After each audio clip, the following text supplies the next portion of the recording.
पाटणा समाजसेवी परलोक पाटना ब्लॉक बरपाटना पंचायत स्वयं शासन नित्यानंद दास 82 हृदघात देहांत घटी।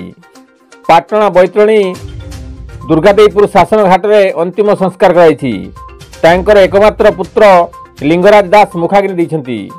सूचना जे खबर कागज पढ़ुआ गोटे हृदघातर शिकार होते संगे संगे पाटणा डाक्तरखाना को निया सेठारे डाक्तर मृत घोषणा करछंती। से जड़े परोपकारी बंधु वस्त्र मेलापी भावे बेस जनाशुना थिले।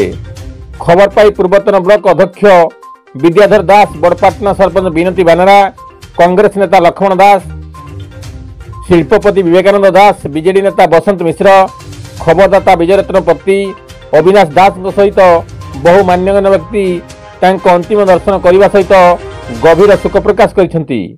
कविंद्र राउत का रिपोर्ट, केडी न्यूज ओडिया।